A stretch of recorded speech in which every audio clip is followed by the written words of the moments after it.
더 다시 찬양합시다. 믿음과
사랑하는 하나님, 내가 주님을 사랑하는 것보다 주님이 우리를 먼저 사랑하여 주셨습니다. 내가 혹시 주님을 작게 여길지라도 주님은 변함없이 신실하셔서 우리를 강한 발로 붙들어주고 계셨습니다. 하나님, 우리가 우리의 삶을 살아나갈 때 그 하나님을 잊지 않게 하여 주시옵소서. 그 주님을 늘 기억하며 그 주님 바라보고 나에게 주어진 이 삶의 한 걸음 한 걸음을 주와 함께 동행하게 하여 주시옵소서. 예수 그리스도만 붙들고 예수 그리스도가 나의 소망 되어서 나의 능력 되고 힘이 되어서 주님 한 분만으로 만족하며 나아가는 우리의 삶 되게 하여 주시옵소서.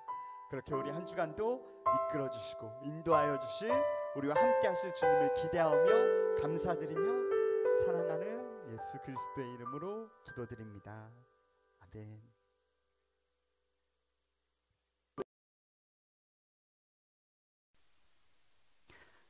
늘 찬양으로 함께 하다가 오랜만에 말씀의 교제 가운데 나아가게 되니 참 감사합니다. 우리 대학 청년부 여러분들도 오랜만에 제 얼굴 가까이서 보시니까 반가우시죠? 코로나가 조금씩 안정되어 가고 있습니다. 빨리 하루빨리 집회도 다시 재개하고 또 얼굴 대 얼굴로 뵐 수 있기를 간절히 기도합니다. 우리 그때 그 볼 때를 기대하며 오늘 말씀 한 구절 같이 보시겠습니다. 오늘 말씀은 마태복음 20장 28절 한 절의 말씀입니다. 제가 봉독하겠습니다. 인자가 온 것은 섬김을 받으려 함이 아니라 도리어 섬기려 하고 자기 목숨을 많은 사람의 대속물로 주려 함이니라. 아멘. 여러분 그 서번트 리더십에 대해서 들어보셨나요? 제가 지금으로부터 15년 전 대학교를 다닐 때 교양 강좌 중에 리더십 강좌를 한번 들은 적이 있습니다. 그때 교수님이 가장 강조하시면서 중요하다고 말씀하신 것이 바로 이 서번트 리더십이었습니다. 이 서번트 리더십이 들으면서 저도 참 마음에 좋았는데 서번트라고 하면 사실 검색하면 하인, 봉사자의 개념으로 나오다 보니까 혹시 서번트 리더십이 뭔가 가장 이렇게 낮은 일들만 해야 한다는 느낌이 들 수도 있지만 사실은 그렇지 않습니다. 구글에서 서번트 리더십을 검색하면 이렇게 나옵니다. 제가 읽어드리겠습니다. 서번트 리더십이란 부하에게 목표를 공유하고 부하들의 성장을 도모하면서 리더와 부하 간의 신뢰를 형성시켜 궁극적으로 조직 성과를 달성하게 하는 리더십이다. 정리하면 첫 번째, 목표를 공유한다. 두 번째, 성장을 도모한다. 세 번째, 신뢰를 형성한다. 그리고 마지막으로 성과를 달성하는 것입니다. 오늘 말씀을 보면서 이 첫 번째, 목표를 공유한다에 대해서 질문을 여러분께 좀 던지고 싶습니다. 여러분의 삶의 목표는 무엇입니까? 예수님은 오늘 말씀을 통해 섬김을 받으려 함이 아니라 섬기러 오셨다고 합니다. 예수님이 이 땅에 오셔서 많은 병자들을 고치시고 하나님의 나라의 복음을 전파하셨는데 또 하나 중요한 사역을 말하자면 바로 제자들을 섬기며 가르치신 것입니다. 그리고 그 제자들에게 마지막으로 명령하신 것이 우리가 너무나도 잘 아는 구절 마태복음 28장 18절에서 20절에 나옵니다. 제가 다시 한번 읽어드리겠습니다. 예수께서 나와 말씀하여 이르시되 하늘과 땅의 모든 권세를 내게 주셨으니 그러므로 너희는 가서 모든 민족을 제자로 삼아 아버지와 아들과 성령의 이름으로 세례를 베풀고 내가 너희에게 분부한 모든 것을 가르쳐 지키게 하라. 볼지어다 내가 세상 끝날까지 너희와 항상 함께 있으리라 하시니라. 아멘.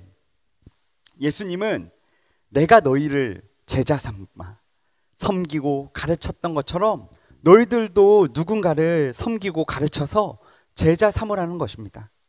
모든 권세를 너희에게 주었으니까 너희도 그렇게 하라는 것입니다. 여러분의 삶의 목표가 다른 사람을 섬기고 가르쳐서 예수님의 제자를 만드는 것입니까? 혹시 이 목표가 아니시라면 아니면 이 목표대로 하고는 싶은데 나는 그런 능력이 없는 것 같습니다 라고 하신다면 우리 앞에 찬양했던 것처럼 우리는 예수의 이름을 더욱더 믿어야 합니다. 예수의 그 이름 앞에 나와 그분의 사랑과 그분의 능력을 그 권세를 힘입어야 합니다. 다른 사람을 섬기고 가르쳐 예수님의 제자를 만든다는 것은 단순히 내 의지로 되는 것이 아닙니다. 특별히 지금은 교회력으로 부활절 후 성령 강림을 기다리는 기간입니다. 부활하신 예수님을 기뻐하면서 또한 우리와 영원히 함께 하시는 그 성령님을 기대하는 기간이 이 기간입니다. 이때 우리는 더욱더 예수님께 나아가야 합니다. 더욱더 내 삶에 함께하고 계신 그 성령님을 경험하며 나아가야 하는 것입니다. 그분의 이끄심 속에 내가 순종하며 살아가는 삶이 되기를 간절히 기도하며 기다려야 하는 것입니다. 그러면 우리가 그렇게 성령님께 순종하여서 나아가기를 간절히 기대하며 기도하며 나아간다면 여러분의 삶에 섬겨야 할 사람들이, 예수님을 가르쳐 주어야 할 그 사람들이 보이기 시작할 것입니다. 성령님의 이끄심에 순종하여 두려워하지 말고 겸손하며 담대하게 그 사람들에게 나아가야 하는 것입니다. 그들을 제자 삼아서 예수님의 사람이 되도록 가르쳐야 하는 것입니다. 나는 아직 그런 사람이 아니라고 생각하십니까? 절대로 아닙니다. 예수님께만 나아간다면, 그 뜻에 순종만 한다면 누구든지 할 수 있는 것입니다. 나는 그런 삶의 목표를 삼고 싶지 않으십니까? 세상에 다른 많은 목표들도 있습니다. 하지만 하나님의 뜻을 따라서 살아가는 삶이, 예수님을 본받아서 살아가는 삶이, 성령님께 순종하여 살아가는 삶이, 그 삶이 그 어떤 삶과도 비교할 수 없는 삶이 되는 것입니다. 그 어떤 삶과도 비교할 수 없는 기쁨이, 사랑이, 감사가, 행복이 그 삶에 주어지는 것입니다. 비록 그 길이 좁은 길일지라도 그 삶에 주님이 주시는 생명이 있습니다. 영생이 있는 것입니다. 말씀을 이제 마치려고 합니다. 예수소망교회 대학청년부 여러분, 한 번뿐인 인생을 하나님의 뜻에 맞춰 살아가시길 간절히 원합니다. 내 목표를 따라 살아가는 인생이 당장은 좋아 보일지 모르지만 하나님의 뜻과 방법에 하나님이 주시는 영원한 생명과 하나님의 그 크신 능력이 있는 것입니다. 우리는 그것을 붙잡기를 간절히 기도해야 합니다. 이제 제가 기도할 때 각자 계신 자리에서도 함께 결단하며 기도하시길 바랍니다. 기도하겠습니다. 하나님 아버지, 오늘 말씀을 통해 다시 한번 우리의 삶의 목표를 점검해 봅니다. 우리 모든 대학 청년부원들이 하나님의 뜻을 따라 삶의 목표를 정하게 하여 주시옵소서. 막연하게만 들리고 어렵게 느껴질 수 있습니다. 하지만 주의 말씀 앞에 나와 지금도 함께하고 계신 성령님을 경험하길 원합니다. 성령 하나님이 주시는 그 마음을 잊지 말게 하시고 한 주간 나의 삶의 자리에서 내가 섬겨야 할 자를 찾게 하시며 그들에게 예수님을 가르치는 제자의 삶을 살게 하여 주옵소서. 우리를 사랑하시어 자기 몸을 대속물로 내어주신 예수님의 이름으로 기도드립니다. 아멘. 나의 기쁨, 내 참 소망.